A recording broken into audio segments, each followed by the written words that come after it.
ప్రస్తుతం ప్రపంచంలోని పలు దేశాల ఆర్థిక వ్యవస్థలు అత్యంత బలహీనంగా తయారయ్యాయి. అయితే ఒకప్పుడు ఒక వెలుగు వెలిగిన దేశాలు ప్రస్తుతం ఆర్థికంగా వెనుకపడ్డమే ఆశ్చర్యం కలిగిస్తోంది. ఇక ఆస్ట్రేలియాను తీసుకుంటే ఒకప్పుడు ఆర్థికంగా వేగంగా దూసుకుపోయేది. 2007 నుంచి 2009 వరకు యావత్ ప్రపంచం ఆర్థిక మాంద్యాన్ని తవిచూసింది. అలాంటి సమయంలో కూడా ఆస్ట్రేలియా మాంద్యం నుంచి నిలదొక్కుంది. మరి ఇప్పుడు అక్కడి జీడీపీ వృద్ధి రేటు దారుణంగా నెమ్మదించింది. 1990 తర్వాత మొట్టమొదటిసారి ఆస్ట్రేలియా ఆర్థిక వ్యవస్థ డీలా పడింది. కోవిడ్ సమయంలో కూడా దేశ ఆర్థిక వ్యవస్థ బలంగా నమోదయ్యింది. మరిప్పుడు చూస్తే సీన్ పూర్తిగా రివర్స్ అయ్యింది. 2024లో మొదటి 3 త్రైమాసికాల్లో చూస్తే ఏడాది ప్రాతిపదికన అక్కడ జీడీపీ కేవలం 0.8% మాత్రమే వృద్ధి కనిపించింది. ఇక ఆస్ట్రేలియాకు వ్యతిరేకంగా అమెరికా జీడీపీ 3.1%, యూరోజోన్ 0.9% సాధించాయి.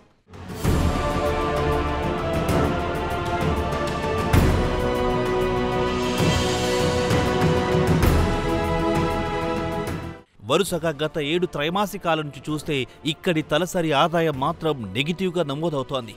ఆస్ట్రేలియా ఆర్థిక వ్యవస్థను చూసి ఇక్కడి యువత నిరాశ చెందుతోంది. ఇక్కడి యువత ఫుల్ టైం జాబ్ చేస్తూ తమ తల్లిదండ్రుల వద్ద ఉన్న జీతాలు సరిపోక పార్ట్ టైం జాబులు చేయాల్సి వస్తోందంటున్నారు. దీనికి వారు చెబుతున్న కారణాలు ద్రవ్యోల్బణం విపరీతంగా పెరిగిపోయింది.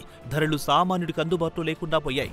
ఆహారం నుంచి ఇతర ఖర్చుల వరకు, అలాగే ఇన్సూరెన్స్ నుంచి కారు ఖర్చుల వరకు బాగా పెరిగిపోయాయని ఉదాహరణగా చెబుతున్నారు. తల్లిదండ్రులతో పాటు సొంత ఇంట్లో ఉండేవారి పరిస్థితి పర్వాలేదు. అద్దెకు ఇల్లు తీసుకొని ఉండాలంటే మాత్రం డబ్బు సరిపోవని ఇక్కడి యువత చెబుతోంది. ఒకవేళ పార్ట్ టైం జాబ్ చేయకపోతే డబ్బుకు ఇబ్బంది పడాల్సి వస్తోందంటున్నారు ఇక్కడి యువత.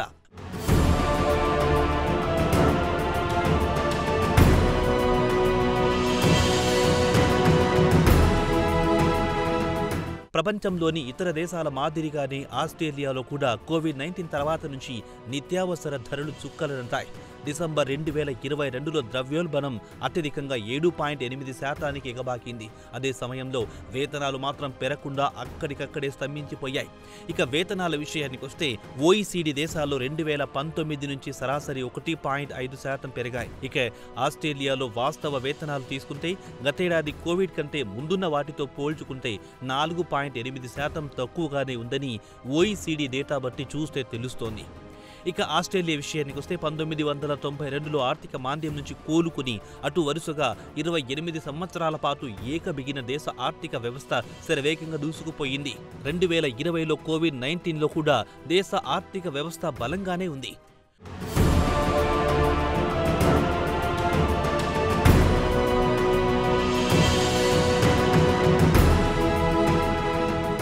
కరోనా తర్వాత నుంచి దేశ ఆర్థిక వ్యవస్థ బలహీనపడ్డం మొదలయ్యింది. అత్యధిక వడ్డీ రేట్లు ఒకవైపు, మరోవైపు ఉత్పత్తి గణనీయంగా తగ్గిపోవడం, ఆస్ట్రేలియా ఉత్పత్తులకు డిమాండ్ తగ్గడంతో ఎగుమతులు మందగించాయి. ఇక ఆస్ట్రేలియా విషయానికి వస్తే అత్యధికంగా ముడి ఇనుము ఎగుమతి చేస్తోంది.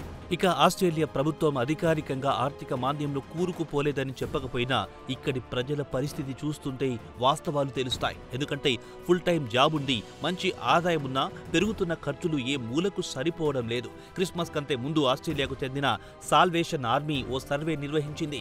ఆ సర్వేలో ప్రతి నలుగురిలో ఒకరు పిల్లలకు క్రిస్మస్ సందర్భంగా ఎలాంటి గిఫ్ట్లు కొనలేకపోయామని విచారం వ్యక్తం చేశారు. 12% మంది తమ పిల్లలకు సరైన ఆహారం సమకూర్చగలమా అన్న ఆందోళన వ్యక్తం చేశారని సర్వే తెలిపింది.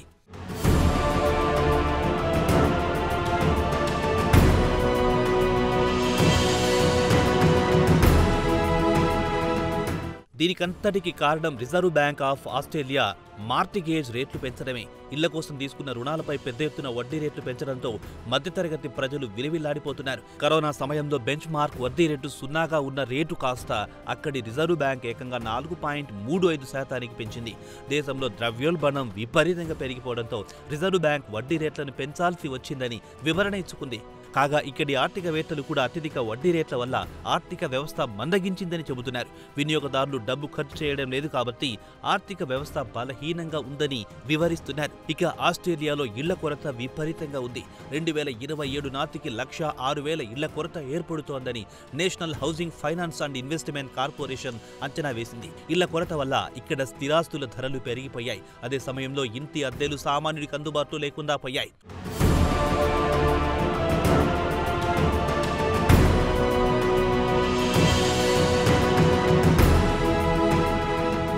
వచ్చే ఏడాది ఆస్ట్రేలియాలో ఎన్నికలు జరగనున్నాయి. దీంతో 2 రాజకీయ పార్టీలు ఇమ్మిగ్రేషన్ను తగ్గించాలనే ఆలోచనలో ఉన్నాయి. దీనివల్ల కాస్ట్ ఆఫ్ లివింగ్ తగ్గుతుందని భావిస్తున్నారు. కరోనా తర్వాత దేశంలో పనిచేసే వారి కొరత తీవ్రంగా ఏర్పడింది. దీంతో ప్రభుత్వం అంతర్జాతీయ విద్యార్థులను, నిపుణులైన వారిని తమ దేశంలో రావాల్సిందిగా ఆహ్వానించింది. దీంతో 2022లో దేశంలో ఏకంగా 5,47,200 మంది వచ్చారు. దేశంలోకి పెద్ద ఎత్తున వలసలు పెరిగిపోవడంతో ఇళ్ల కొరత ఏర్పడింది. దీంతో 2023లో లేబర్ పార్టీ వెంటనే వలసలను అరికడుతామని ప్రకటించింది. 2024-25 ఆర్థిక సంవత్సరానికి దేశంలో నికర విలువలు 3.40 లక్షలకు పరిమితం చేయాలని ప్రభుత్వం భావిస్తోంది. ప్రభుత్వ అంచనా కంటే చాలా ఎక్కువేని ఆర్థికవేత్తలు చెబుతున్నారు. తమ తలసరి ఆదాయం గణనీయంగా తగ్గిపోతుందని స్థానికులు వాపోతున్నారు. ఇదిలా ఉండగా డిసెంబర్లో labour party mid year economic outlook విడుదల చేసింది. 2024-25 ఆర్థిక సంవత్సరానికి జీడీపీ 1.75 సాధిస్తుందని అంచనా వేసింది. అయినా 26.9 బిలియన్ల లోటు నమోదయ్యే అవకాశాలు కనిపిస్తున్నాయి.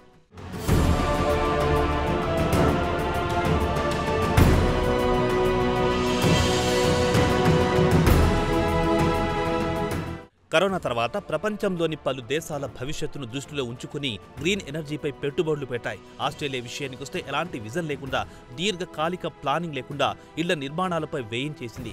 ఇళ్లను ఎలాగైనా నిర్మిస్తాం, కానీ చేతిలో ఉన్న డబ్బును సవ్యంగా ఖర్చు చేయాలి కదా అని ఆర్థికవేత్తలు ప్రభుత్వంపై మండిపడుతున్నారు. ఎక్కడైతే మొదలెట్టామో అక్కడికే వచ్చాం. ఇక ఆస్ట్రేలియా చిన్న దేశం, చైనా అంత పెద్దది కాదు. వివిధ రంగాల్లో పెట్టుబడులు పెడితే ఆర్థిక వ్యవస్థను బలోపేతం చేసుకోవచ్చు.